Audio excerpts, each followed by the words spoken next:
이 프로그램은 가장 안전하고 탁월한 스쿨버스 회사, 새로운 커리어를 시작할 곳, 퍼스트 스튜던트 제공입니다.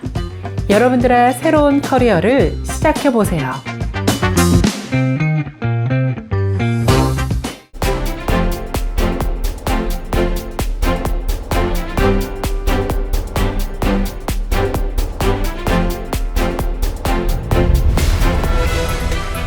(2월 19일) 수요일 세븐데이즈 헤드라인 뉴스입니다. 지난달 캐나다 국경 근처에서 미국 국경세관국 요원을 살해하고 최소 6건의 살인사건을 저지른 혐의를 받는 광신도 단체 지지안스의 리더와 조직원들이 메릴랜드에서 체포됐습니다. 지지안스는 겉으로 보기에는 과학단체인 것처럼 내세웠지만 실제로는 광신도 집단으로 조직원의 부모를 살해하는 등 악질적인 범행을 벌인 것으로 의심받고 있습니다. 메릴랜드주 경찰은 지지안스의 리더인 잭 라소타와 조직원 미셸 자이코, 다니엘 블랭크를 체포했다고 밝혔습니다. 이들은 지난달 국경 세관국 요원 살해에 이어 지난 2022년부터는 버몬트와 펜실베니아, 캘리포니아에서 5명을 숨지게 한 사건의 유력한 용의자로 경찰은 설명했습니다. 피해자 중 2022년 12월 자택에서 총을 맞고 사망한 미셸 자이코의 부모도 포함됐습니다.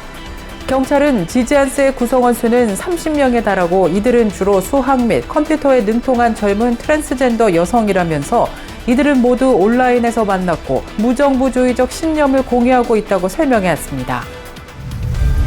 온라인 재정정보 사이트 월렛 허브가 미국 광역권 23개 대도시에 대한 인플레이션을 집계해 발표했습니다. 지난 1월 가장 인플레이션이 높은 순위를 정했는데 1위는 인플레이션이 4.3%나 되는 것으로 나타난 일리노이주의 시카고시와 네이퍼빌, 엘진시가 올랐습니다.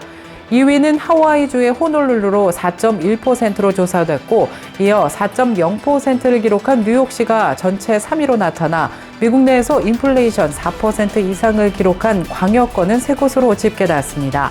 4위는 3.9%의 매사추세츠 보스턴, 5위는 남가주의 샌디에고 광역권으로 3.8%를 기록했습니다. 연방준비제도가 이상적인 인플레이션을 2%로 생각하고 있다는 점을 감안한다면 언급한 도시들 모두가 3% 이상으로 매우 높은 편입니다. 반면 인플레이션이 가장 낮은 광역 도시권은 텍사스주 휴스턴으로 조사됐습니다.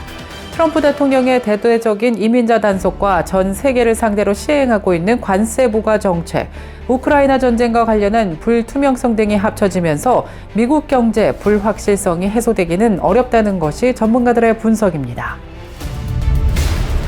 텍사스주로의 인구 이동이 증가하고 있는 가운데 기업들도 대거 몰리고 있는 모습입니다. KFC도 켄터키 시대를 마감하고 텍사스주로 이동한다고 밝혔습니다. 본사를 켄터키주 루이빌에서 텍사스주 플레이노로 이전할 계획이라고 지난 18일 밝혔습니다. 또 앞으로 6개월 동안 국내 KFC 직원 약 100여 명을 재배치할 예정이라고 덧붙였습니다. 한편 텍사스주는 기업 친화적인 정책을 내세우면서 가장 인기 있는 이전 도시 장소로 떠올랐다고 부동산 전문가들은 설명했습니다. 지난 2023년 조지아 사바나의 38세 여성 크리스티나 머레이 씨가 시험관 수정을 통해 아이를 낳았는데 백인 여성에서 흑인 아이가 나왔습니다.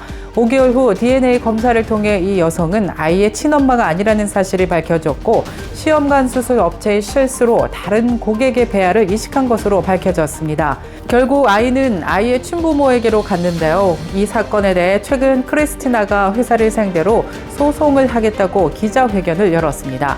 여성은 재정적 손해배상과 배심원 재판을 요구하고 있으며 엄마가 되는 꿈을 포기하지 않고 다른 병원에서 시험관 시술을 받고 있다고 설명했습니다.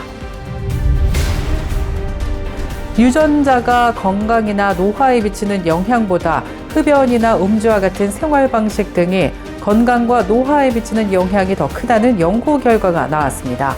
옥스퍼드대 연구팀은 의학저널 네이처 메디슨에서 바이오뱅크 참가자 50여만 명의 데이터를 이용해 164개의 생활 방식과 환경 요인, 22개 주요 질병의 유전적 위험 점수가 노화 질환, 조기 사망에 미치는 영향을 12년간 추적 조사해 이 같은 결론을 얻었다고 밝혔습니다. 이 연구는 노화에 대한 환경과 유전학의 상대적 기여도를 정량화해 노화와 조기 사망을 유발하는 환경 및 생활 방식 요인에 대한 포괄적인 개요를 제공하고 있습니다.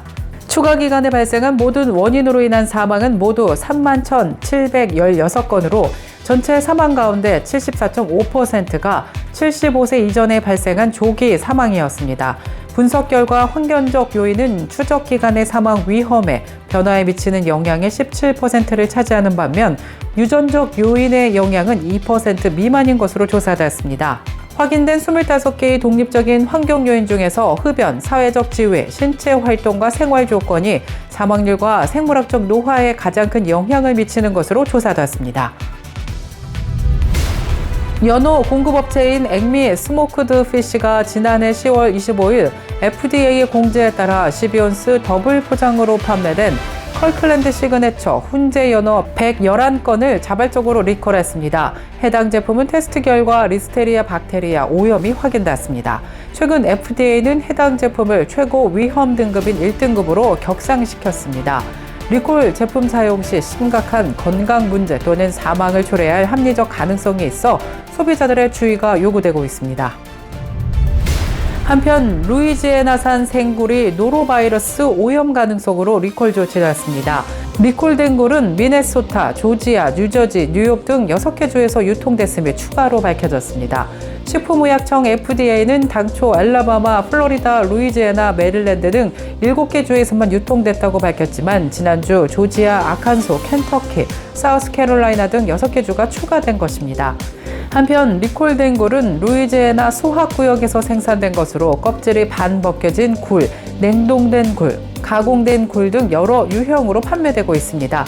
굴의 모양과 냄새, 맛은 정상적일 수 있지만 노로바이러스 오염 가능성으로 리콜이 진행되고 있습니다. FDA에 따르면 문제가 되고 있는 굴은 1월 10일에서 2월 4일 사이 수확됐습니다. 이상 2월 19일 수요일 오늘의 주요 뉴스 전해드렸습니다.